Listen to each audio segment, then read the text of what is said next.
In 1990, Kawasaki's engineering breakthroughs led to another new design.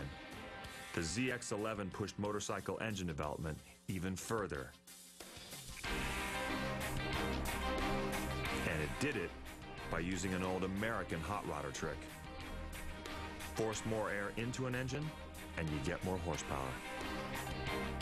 In 1990, this year is very important because Kawasaki introduced this ZX-11, which is the first Ninja with ram-aired engines.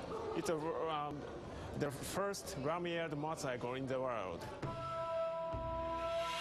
Ram air is a remarkably simple concept. The faster the motorcycle goes, the more air that's rammed into the engine. A simple concept turned into a masterpiece of motorcycle engineering. The faster the motorcycle goes, the more powerful the engine will become.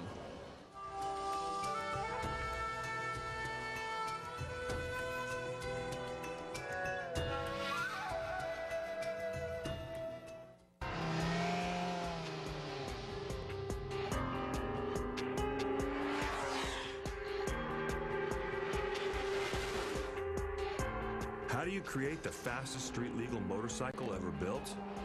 Kawasaki engineers decided the answer is size. They created a monster-sized Ninja called the ZX-14. The ZX-14 has a 1.4-liter engine. That's a huge engine for a motorcycle and as big as engines used in many cars. In fact, the ZX-14 is faster than virtually any car on the road.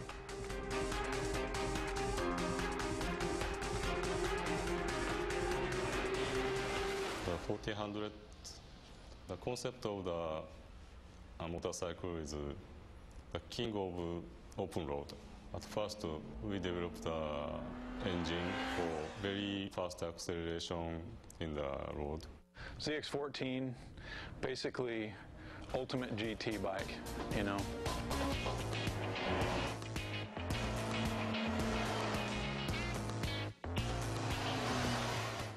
Once again, going from concept to reality would be a major engineering challenge.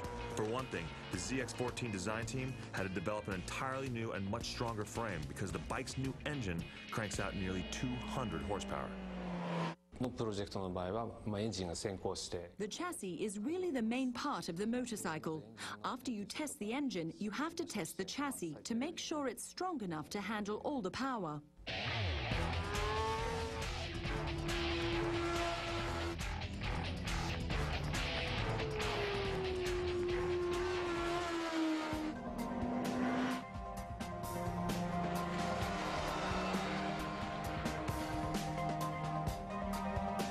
This is where Kawasaki builds the ZX-14 and all its other motorcycles.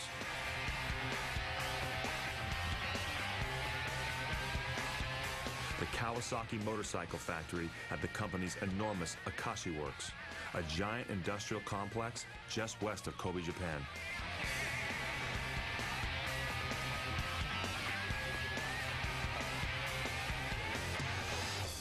This is our final assembly line's parts receiving dock.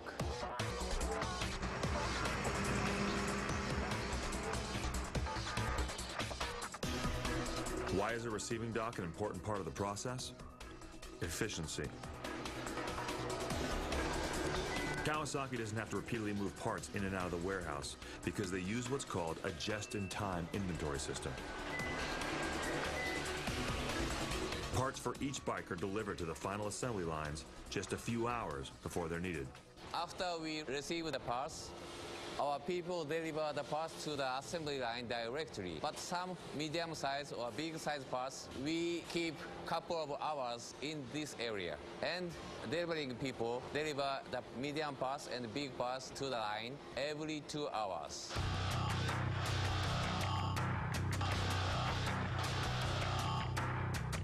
Smaller parts are placed into computer-coded containers that will arrive at precisely the right place in the factory at precisely the right time.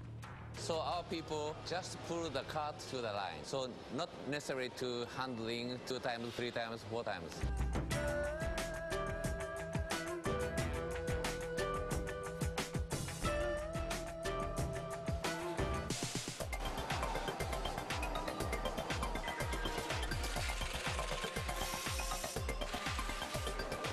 Kawasaki, the classic Japanese manufacturing philosophy of efficiency is taken a giant step further.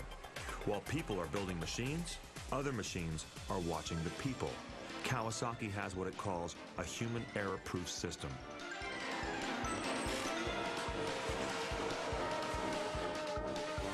A system that begins with a collection of card-activated drawers and lights to make sure the right parts are being used for each bike. This is a human error-proof system. This is a sample. Each hanger has this kind of electrical data carrier. So, for example, I'm some areas operator.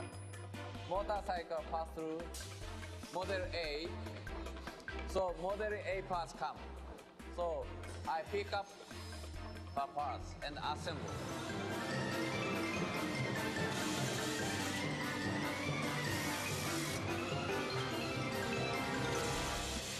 Next model, the model C.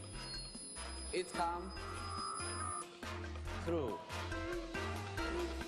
Part C1 comes, so I pick up and assemble.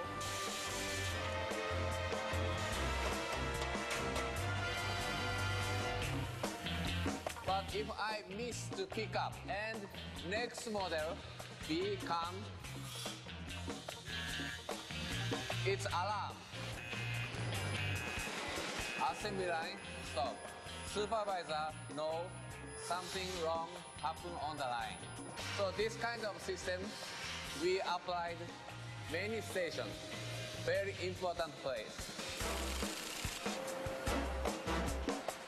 There are multiple different human error-proof systems throughout the factory, starting with each bare chassis as it begins its trip down the assembly line.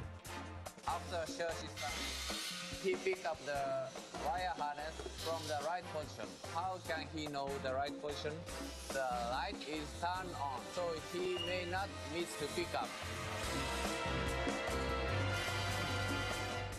We have many specifications of the harness, so this is very important to pick up the parts, the right part to the right chassis.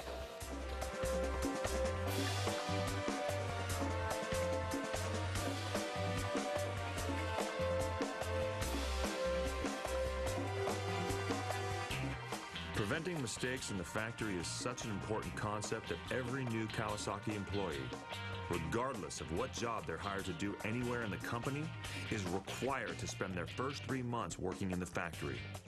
They're called freshmen. 3 months freshmen hired by an engineer or staff come on the line.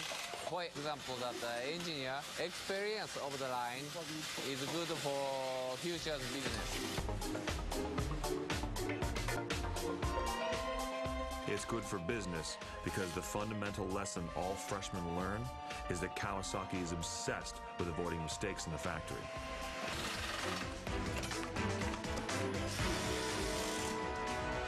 There are 2 different assembly lines for each motorcycle being built. The first one is the sub-assembly line, where individual components from outside vendors are put together.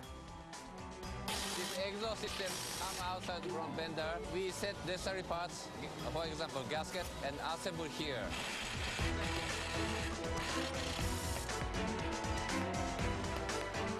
The next station is it's swinging arm sub-assemble and assemble to the line.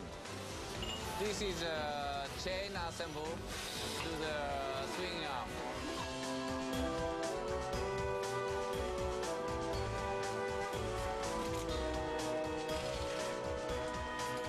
This is the final station of the sub-assembly line. We receive the front forks from the outside vendor by the order of our assembly line order. So after assemble the front fork to the unit, we assemble the front fender and front foils.